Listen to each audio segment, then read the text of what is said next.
Subscribe कीजिए F study class channel को और बेल आइकन को दबाइए लेटेस्ट वीडियो सबसे पहले देखने के लिए।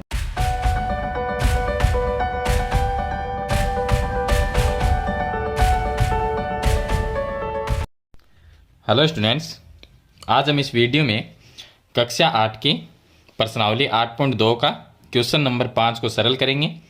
पीछे वाली वीडियो मैंने आपको क्वेश्चन नंबर 4 तक बता दिए हैं। तो क्वेश्चन नंबर 5 हम शुरू करते हैं। तो आप वीडियो को लाइक कर दीजिए और चैनल को सब्सक्राइब कर लीजिए, साथ में बेल आइकन का बटन ज़रूर दबाइए। अगर आपको कक्षा 10 से रिलेटेड यानी कक्षा 10 की गणित की वीडियो आपको देखनी है तो चैनल का लिंक मैंने इस वीडियो के डिस्क्रिप्शन में दिया है। वहाँ पर आप मेरे दूसरे चैनल पे कक्षा 10वीं गणित के क्वेश्चन आंसर हिंदी में देख सकते हैं। तो चलिए देखिए क्वेश्चन नंबर 5। क्वेश्चन नंबर 5 में दिया है कि एक वीसीआर और दूसरी टीवी, दो चीज़ें हमारे पास में से प्रत्येक को 8,000 रुपये में खरीदा गया। यानी वीसीआर भी 8,000 रुपये की है और टीवी भी 8,000 रुपये की है। तो यानी अगर मैं वीसीआर खरीदता हूँ तो भी मुझे 8,000 रुपये देने पड़ते हैं और टीवी को भी मैंने 8,000 रुपये दे के खरीदा है। तो दोनों का भाई जो चीज़ खरीदते हैं जितने रुपए में, वो रुपए क्या होते हैं? क्रय मूल्य होते हैं। तो 8,000 रुपये है वो क्या है? क्रय मूल्य। तो मैं लिखूंगा वीसीआर का क्रय मूल्य, वीसीआर का क्रय मूल्य 8,000 रुपये और टीवी भी 8,000 रुपये की है। तो मैं लिखूंगा टीवी का क्रय मूल्य, ये भी कितना है? 8,000 रुपये।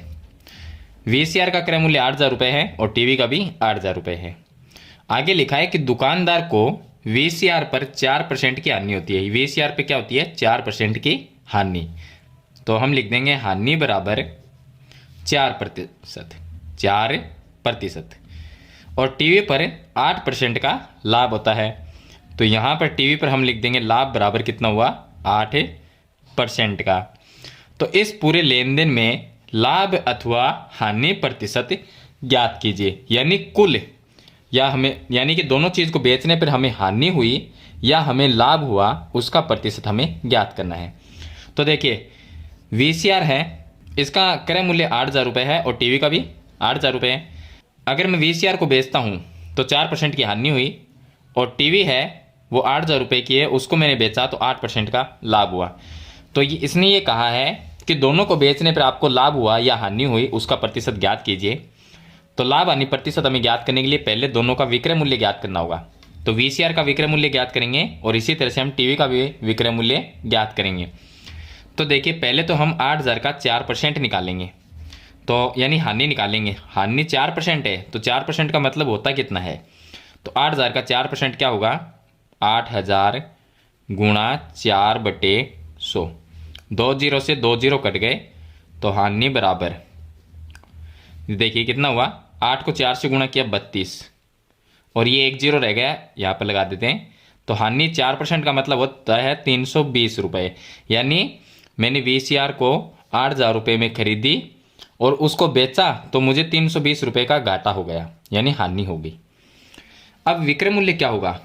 तो वीसीआर का विक्रय मूल्य, विक्रय मूल्य क्या हुआ? क्रय मूल्य कितना है वो लिखेंगे 8,000 और हानि माइनस कर देंगे 320 रुपये। अगर लाभ होता तो जोड़ देते क्रय मूल्य में, लाभ होगा तो क्रय मूल्य में जोड़ना है और हानि होगी तो आपको क्रय मूल्य में से घटाना है। तो विक्रय मूल्य क्या आया? 8,000 माइनस 320, 8,000 माइनस 320 करेंगे तो कितना आएगा हमारे पास में? 7,680 रुपये। ये क्या आ गया? विक्रय मूल्य आ गया, वीसीआर का विक्रय मूल्य। अब टीवी का भी इसी तरह से निकालेंगे। तो लाभ 8% है, 8% का मतलब होता है कितना है? तो हम निकालेंगे लाभ बराबर 8% का मतलब होता है 8,000 का 8% निकालेंगे तो 8,000 गुणा 8/100। 2 जीरो से 2 जीरो कट गए, 8 को 8 से गुणा किया 64। तो मैं लिखूंगा लाभ बराबर 64 और 1 जीरो रह गया, यानी 640 रुपये। तो विक्रय मूल्य कितना हुआ?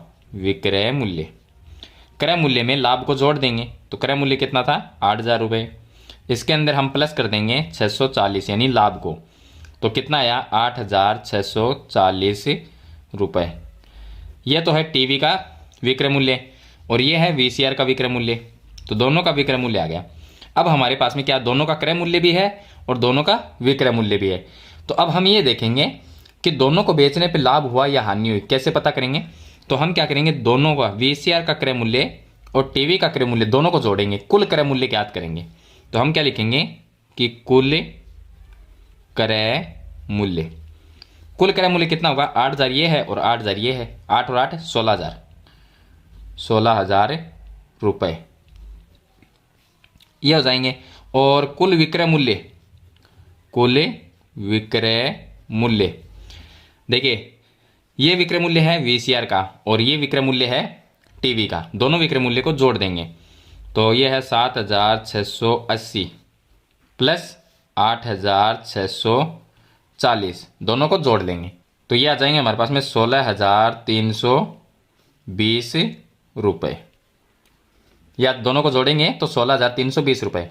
यानी मैंने दो चीज़ खरीदी 16,000 रुपये में और उनको बेचा कितने रुपए में, 16,320 रुपये में। तो मुझे लाभ कितना हुआ, 320 रुपये का। तो मैं लिखूंगा लाभ बराबर, लाभ कितना हुआ 16,320 में से माइनस कर देंगे क्रय मूल्य 16,000, तो बराबर 320 रुपये का मुझे लाभ हुआ। अब लाभ हुआ है तो लाभ प्रतिशत ज्ञात करेंगे, अगर हानि होती तो हानि प्रतिशत ज्ञात करते। तो इस पूरे लेन देन में लाभ हुआ है हमें 320 रुपये का, तो हम लाभ प्रतिशत ज्ञात करेंगे। तो लाभ प्रतिशत कैसे निकलता है, तो देखिए लाभ प्रतिशत निकालने का तरीका ये है, यहाँ पर मैं बता देता हूँ आपको कि लाभ प्रतिशत बराबर जो हमारा लाभ होता है 320 वो लिखना है और बट्टे में आपको क्रय मूल्य, कुल क्रय मूल्य 16,000 वो लिखना है और गुणा में आपको 100 लिखना है। 2 जीरो से ये नीचे वाले 2 जीरो कट गए, 1 जीरो से 1 जीरो कट गया, 32 में 16 का भाग जाता है 2 बार। तो लाभ प्रतिशत बराबर आ गया, 16 का भाग 2 बार जाएगा तो 2, आगे प्रतिशत का चिन्ह लगा देंगे। तो 2% हमें इस पूरे लेन देन में 2% का लाभ हुआ है। तो इस तरह से आपको ये क्वेश्चन है वो सरल करना है। चलिए इसी के साथ हम क्वेश्चन नंबर 6 को सरल कर लेते हैं। अब देखिए क्वेश्चन नंबर 6, इसमें दिया गया है कि सेल के दौरान, सेल जिसमें हम कपड़े खरीदते हैं, सेल के दौरान एक दुकान सभी वस्तुओं के अंकित मूल्य पर 10% बट्टा देती है। 10% का मतलब, बट्टा का मतलब हो गया यहाँ पर छूट देना। यानी मैं एक पैंट खरीद के लेके आता हूँ, एक जींस पैंट लेने जाता हूँ और वो मुझे कहता है दुकानदार कि मैं आपको पैंट 500 रुपये में दूंगा, और फिर वो उसके ऊपर मुझे 50 रुपये की छूट देता है। तो वो मुझे पैंट है वो कितने रुपए की पैंट आएगी, 450 रुपये की। तो उसी तरह से ये छूट है 10%। अब आगे लिखा है कि 450 रुपये अंकित मूल्य वाला एक जीन्स, यानी जीन्स का अंकित मूल्य कितना है, 450 रुपये। तो आपको यहाँ पे लिखना है जीन्स का अंकित मूल्य। अंकित मूल्य वो होता है जो हमें दुकानदार बताता है, यानी दुकानदार कहता है मैं 500 रुपये की पैंट दूंगा, तो वो अंकित मूल्य हो गया। लेकिन उस पर फिर वो हमें छूट दे देता है कि 50 रुपये की मैंने आपको छूट दे दी, तो 450 रुपये की पैंट आई। तो अंकित मूल्य वो होता है जो उसने वो मूल्य अंकित किया है। तो जींस का अंकित मूल्य कितना हुआ, 1450 रुपये। ये इसका हम अंकित मूल्य लिख देंगे। और 2 कमीजें जिनमें से प्रत्येक का अंकित मूल्य 850, प्रत्येक का मतलब वो एक का, यानी 2 कमीज है, 2 यानी शर्ट मान लीजिए कि 2 शर्ट है जिनमें से एक शर्ट का 850 रुपये, तो 2 का कितना हुआ, 2 का होगा हमारे पास में 1700 रुपये। तो हम लिख देंगे हमें कितने, यहाँ पर दी गई 2 कमीजें, तो हम लिखेंगे 2 कमीजों का अंकित मूल्य, अंकित मूल्य 2 कमीज, एक कमीज का 850 रुपये है तो उसको हम 2 से गुणा कर देंगे तो 2 कमीज का अंकित मूल्य आ जाएगा जो कि होगा 1700 रुपये। अब इसने हमें बट्टा दिया है कितना, 10%, यानी छूट दी है। तो हम लिखेंगे बट्टा यानी कि छूट बराबर कितनी दी है, 10% की ये दी है। लेकिन पैंट और दो जो कमीज है उन दोनों का कुल अंकित मूल्य कितना हुआ, तो हम लिखेंगे कि कुल अंकित मूल्य, कुल कितना हुआ वो हम जोड़ लेंगे। तो देखिए पैंट का है 1450 और 2 कमीज़ों का है 1700 रुपये। दोनों को प्लस करेंगे तो 3150 रुपये। यानी पैंट और जो शर्ट है, हमारी 2 शर्ट है 1 पैंट, उनका हमें दुकानदार ने मूल्य कितना बताया, 3150 रुपये ये बताया है। और फिर वो कहता है कि मैं आपको 10% की छूट दे दूंगा। तो 10% होता कितना है, 3150 में से 10% होता कितना है, तो वो हम निकाल लेंगे। तो यहाँ पर हम 10% निकाल लेते हैं कि 3150 का 10% कितना हुआ, तो 3150 गुणा 10/100। एक जीरो से ये जीरो कट गया, इस जीरो से ये 315 रह गए।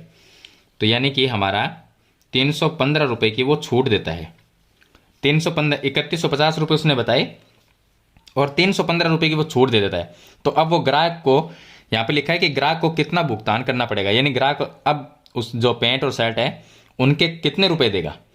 तो 3150 रुपये दुकानदार ने बताए हैं और 315 रुपये की हमें छूट दे देता है। तो अब ग्राहक को उसका मूल्य कितना देना पड़ेगा, तो वो यानी कि वो होता है विक्रय मूल्य। विक्रय मूल्य यानी दुकानदार उसे कितने में बेचेगा, तो 3150 रुपये उसने बताए थे और उसमें से माइनस कर देंगे 315, क्योंकि हमें 315 रुपये की छूट दे दी। तो विक्रय मूल्य कितना हुआ, तो ये हो जाएगा हमारे पास में 2835 रुपये। 2835 रुपये के हमें वो पैंट और 2 कमीज़ों उनका मूल्य, यानी ग्राहक को उनका मूल्य 2835 रुपये देना होगा। तो ये आता है विक्रय मूल्य। तो यही हमें इस क्वेश्चन में ज्ञात करना है। तो ये होगा इसका क्वेश्चन नंबर 6। इस वीडियो में मैंने आपको 2 क्वेश्चन बताए हैं, क्वेश्चन नंबर 5 और क्वेश्चन नंबर 6। तो मुझे उम्मीद है कि आपको ये क्वेश्चन है वो अच्छी तरह से समझ में आ गए होंगे। फिर भी कोई प्रॉब्लम आती है तो मुझे कमेंट में ज़रूर लिखें। तो आज की वीडियो में इतना ही, मिलते हैं एक नई वीडियो के साथ, तब तक के लिए थैंक यू।